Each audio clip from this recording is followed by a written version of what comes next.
It's actually been really hard getting around to telling this story. For a long time, reading true scary stories online or listening to them on YouTube, I often wondered why anyone would tell a story of something so tragic that happened to them that others would look at as entertainment. But I finally decided to tell it here because I realized it's not just about entertainment. It's also a way of helping people who might find themselves in similar situations. My story took place about 10 years ago. My friend Jake and I grew up together. We were best friends for as long as I can remember. We always sat by each other at school and hanged out during recess. We played video games together. We were very, very close. We even decided to go to the same college together. I thought Jake could have gotten into a much better school than me, but like me, he wanted us to have the experience together. When the time came for us to leave for college, we left a few days before we had to be there, and made it into a bit of a road trip. We gave ourselves 3 days' worth of driving to get there. Now, neither Jake nor I had ever driven that long of a distance before, so it was quite an adventure. We thought it would be cool to see some of the countryside before having to buckle down and study. The second day, we were driving through the mountains. It was a new experience as well because I'd never done it before. I think I felt sick a lot of the time, and it likely had something to do with the elevation. However, towards the end of the day, something went wrong with the car. I was driving and it just suddenly seized up. I had trouble even getting it off the road. Well, Jake and I couldn't really figure out what to do with this car. It was beyond our expertise. We were also in a bad area as far as cell phone signals were concerned as well.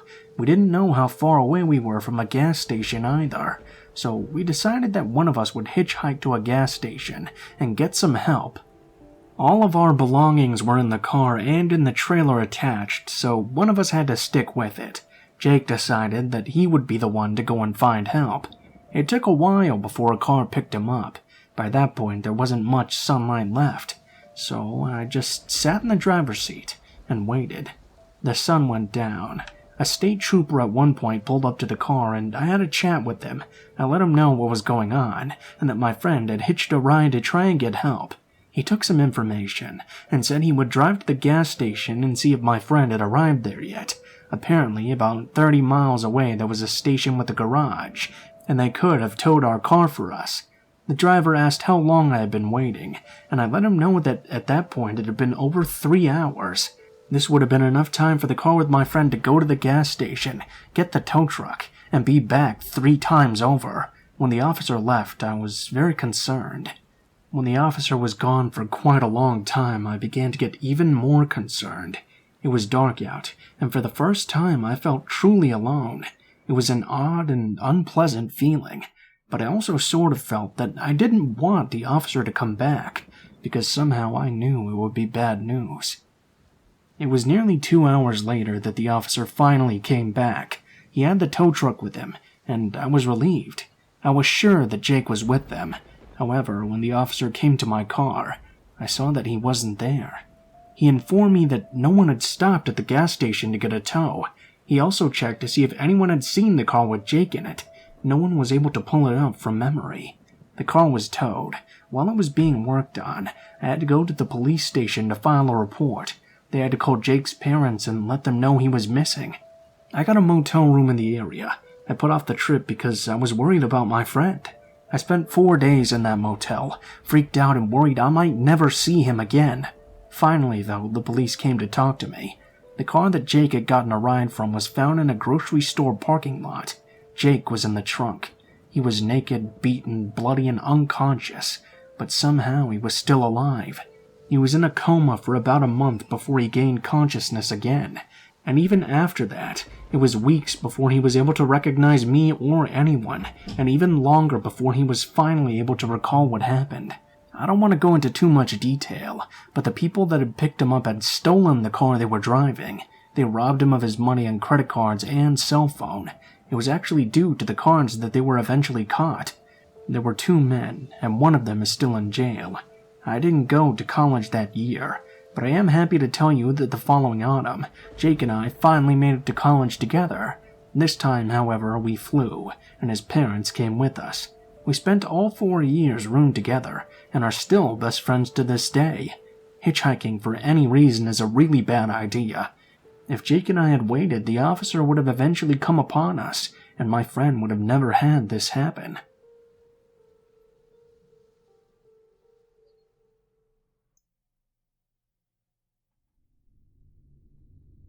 One of the most profound moments of my life came on my way to college for the first time.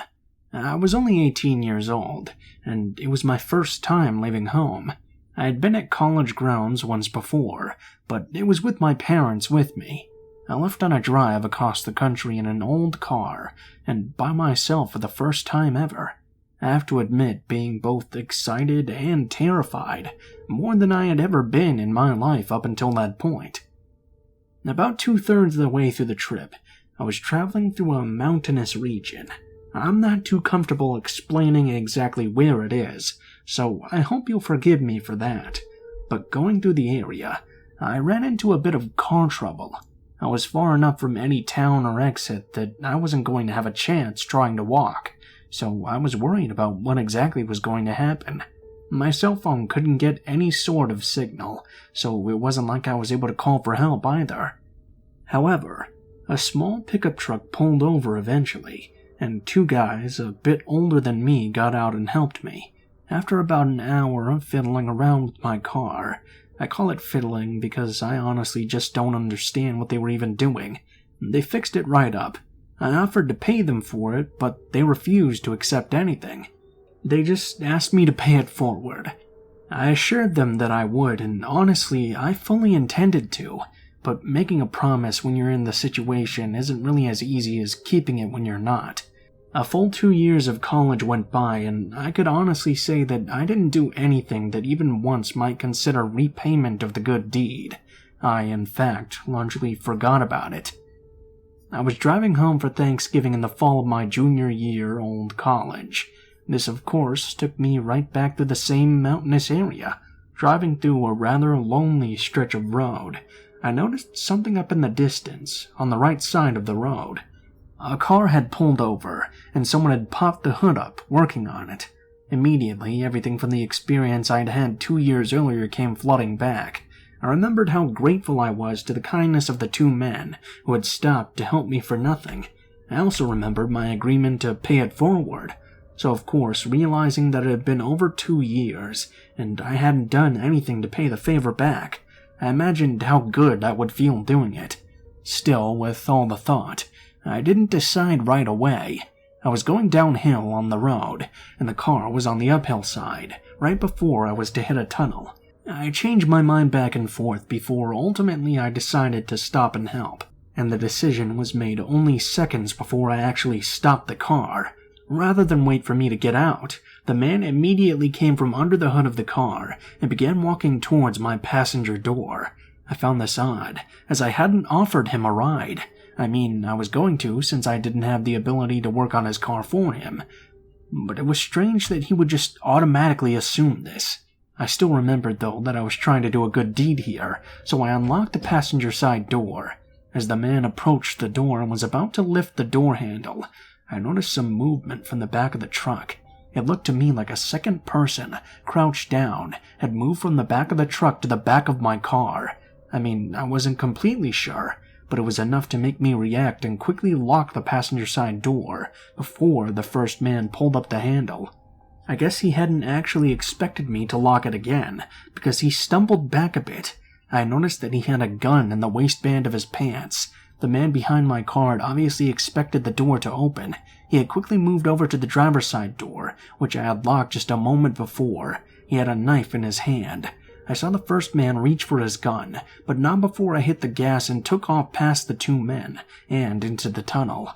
I watched back as long as I could, and I did see them get into their car. I kept expecting them to follow me into the tunnel, give chase to me. But they never came after me. All I can think of is that they were scared of being caught. Whatever the hell they were up to, they turned and left in the opposite direction. I guess maybe I was being a little too literal in my promise. I was simply asked to repay a good deed by paying it forward. I thought this meant that I had to go help someone else whose car had broken down. This almost got me hurt and made me killed. When I got back to school, I decided instead to volunteer at a soup kitchen for the rest of the year. I was able to do a good deed, which was, in fact, not life-threatening in any way, thankfully.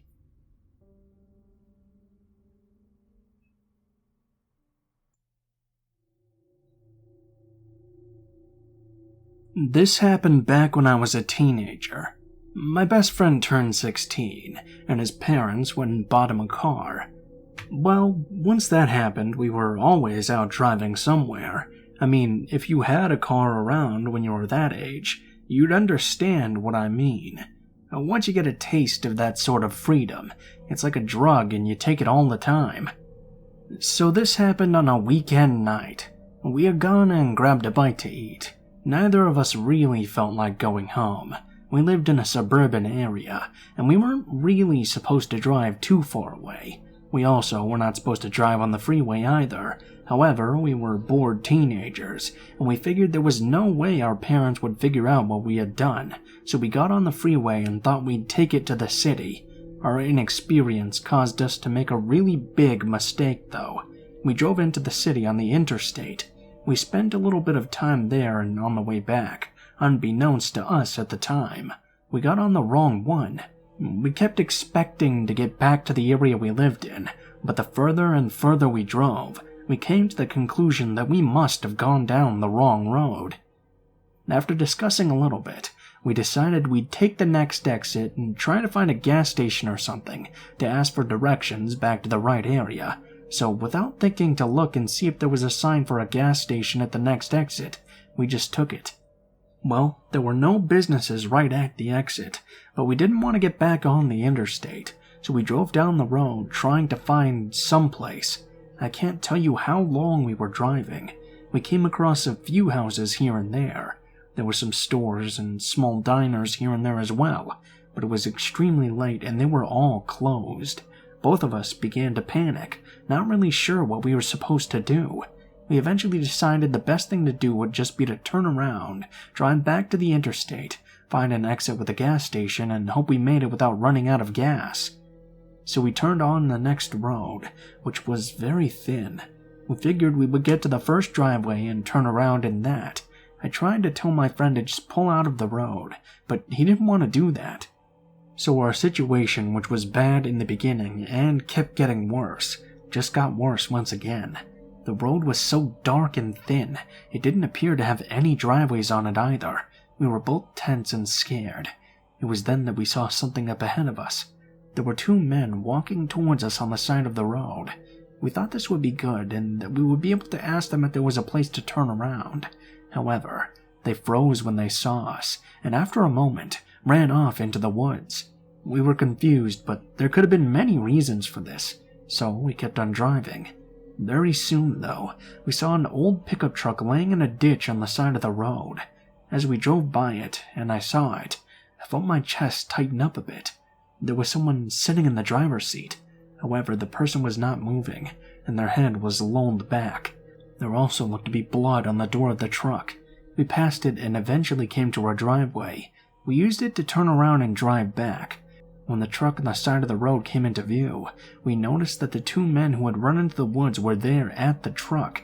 They saw us once again, but this time they ran a lot quicker. When we drove up to the truck, it was more obvious this time that whoever was in the driver's seat, they were dead. This time the truck was on my friend's side of the car. When he noticed it, he hit the gas and drove as quickly as he could. We got off the road, took the name of the road, and drove back to the interstate. At the next exit, we had a gas station. We went there and asked the attendant to call the police. The police had to call our parents, and we got chewed out big time for having driven so far away. The man in the truck was indeed long dead, and it wasn't a car wreck either. He had been stabbed several times in the chest, and we had no doubt that the men who killed him were the two men that twice ran away from us when they saw us coming. Even though the men had fled both times, it was still terrifying to think that they were so close to us on that thin, poorly lit road. We also wondered for some time if they lived in the driveway we came across, but we just don't know. All we know is that a wrong turn can lead you somewhere you really, really never want to go.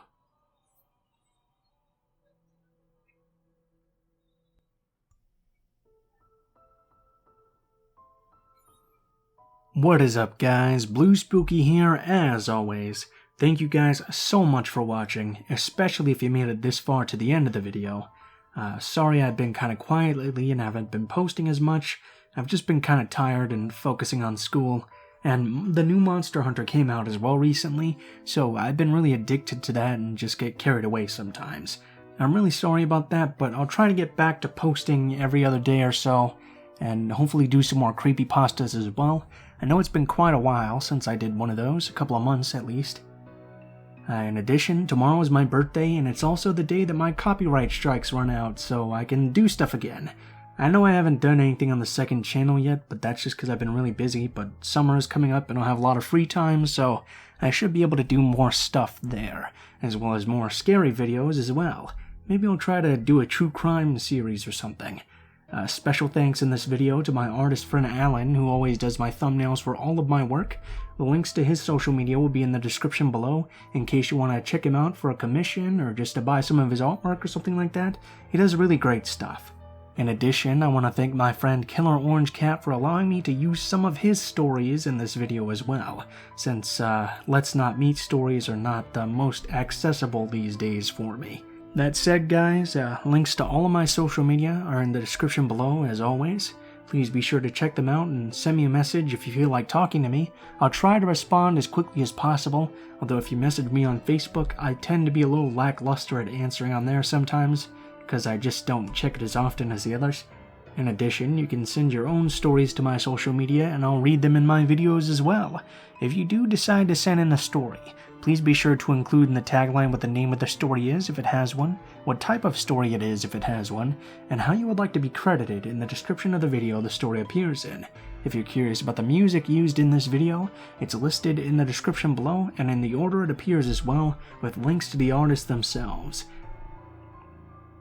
If you have any constructive feedback for me, be sure to leave it in the comments below, and please be sure to like, share, and subscribe if you feel so inclined.